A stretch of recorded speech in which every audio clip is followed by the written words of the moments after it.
Bonjour les amis, aujourd'hui on va parler du côté tactile du kinesthésique, du côté toucher, touche à tout. Quelquefois c'est pas facile, à l'école ou dans les magasins de porcelaine. Qu'est-ce qu'on fait de ça quand nous on a besoin de toucher, quand on n'a pas le droit? Ou comment on fait avec les petits enfants? Le kinesthésique, vous vous rappelez, c'est celui qui apprend en faisant.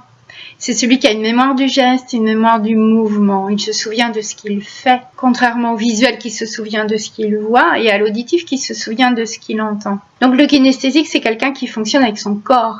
Son sens à lui, c'est le toucher. C'est quelqu'un qui a toujours besoin de toucher quelque chose. Chez les enfants, par exemple, ils peuvent avoir des petits tissus là qui sont toujours en train de lisser, quelque chose qui fait doux, qui caresse, ou bien un petit doudou. Voilà, il faut toujours toucher, tripoter. Là, il faut.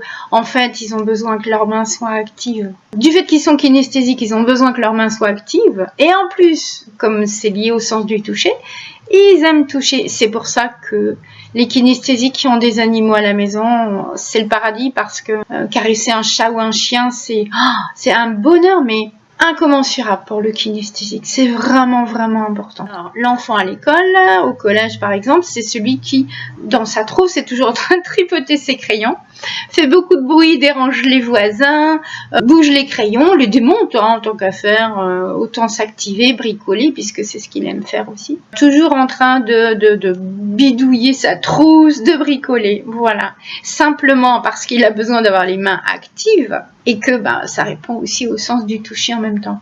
Pour aider les enfants à l'école, à moins faire de bruit, moins déranger, mais tout en ayant les mains en activité. Moi, je propose un objet qui soit mou, un peu comme un chamallow, là. Déjà, ça permet d'avoir les mains occupées. On pourrait dire au kinesthésique, laisse tes mains tranquilles. Non.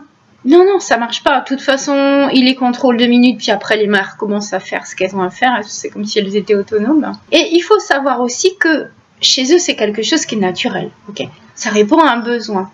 Si je prive la personne de ce besoin pendant un temps long ou plusieurs fois répété, je déclenche chez le kinesthésique, pour lui c'est un besoin intrinsèque de toucher. Donc je peux déclencher simplement un état d'angoisse intérieure. Voilà, il faut le savoir, c'est important. J'aime bien dire que le kinesthésique touche comme il respire. Allez donc l'empêcher de respirer un petit peu, vous allez voir ce que ça donne. Donc non, il y a besoin de lui donner quelque chose dans les mains qui permette de répondre à ses besoins d'activité et de toucher. J'ai beaucoup rencontré de masseurs qui sont kinesthésiques. Donc évidemment, quand on fait des massages, on est dans le toucher. J'ai rencontré aussi d'autres personnes qui, elles, mettent une distance de sécurité par rapport à leur corps. Il ne faut pas s'approcher. Donc il y a ceux qui touchent beaucoup, qui sont très câlins, très hug et tout ça.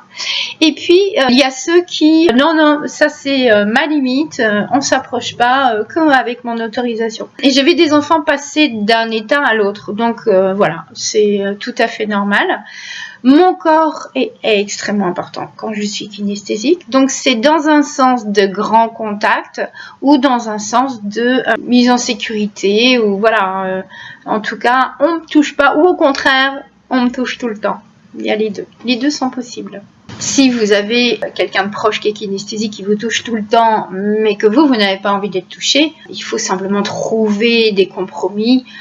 Il faut donner à la personne ce dont elle a besoin, tout en lui expliquant que non, moi, c'est pas mon truc, donc on va trouver autre chose. C'est comme un enfant quand il est dans un magasin, magasin d'objets fragiles auquel faut pas toucher. Évidemment, si vous allez là-dedans avec votre enfant kinesthésique, il va toucher à tout. En tout cas, il va avoir envie de toucher à tout. On passe notre temps à lui dire arrête de toucher, arrête de toucher. C'est comme arrête de bouger pour les kinesthésiques, c'est un truc, ça sert à rien du tout. Ce que je vous propose de faire, c'est avoir avec vous son petit doudou ou un objet quelconque. Si l'enfant commence à toucher à tout et que vous savez que c'est important ici qu'il ne touche pas à tout, eh bien on lui met un objet dans les mains.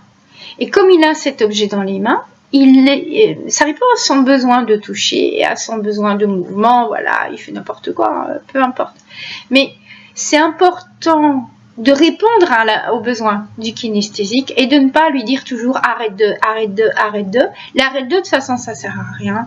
ça n'apporte que des conflits, ça fait dépenser énormément d'énergie parce que quand on dit toute la journée à un enfant arrête de toucher ou arrête de bouger et qu'on voit bien que ça n'a pas d'impact, ça n'a pas d'effet, c'est quelque chose qui nous prend beaucoup d'énergie en tant que parents par exemple, et donc on ne va pas continuer à se fatiguer à longueur de journée pour quelque chose qui n'est pas efficace. On va toujours prendre les choses dans l'autre sens, c'est-à-dire qu'il a un besoin, on va lui donner de quoi répondre à son besoin, tout en faisant en sorte que ça ne dérange pas les autres. C'est ça le but. Le but, c'est que tout le monde soit gagnant dans l'histoire. Si vous voulez plus d'informations sur les kinesthésiques, allez explorer les vidéos, abonnez-vous à la chaîne. Sur le site, il y a le test pour savoir si vous êtes kinesthésique, auditif ou visuel. À votre disposition, il existe le livre consacré entièrement aux kinesthésiques, je ne peux pas m'empêcher de bouger, et si vous étiez kinesthésique, mode d'emploi d'un cas épanoui, ce sont 200 pages qui vous expliquent le fonctionnement des kinesthésiques, les particularités, et comment s'en débrouiller dans la vie, et comment communiquer avec son entourage et se faire comprendre. Voilà, je pense que j'ai tout dit. Je vous remercie de votre écoute, je vous dis à très bientôt. Au revoir les amis.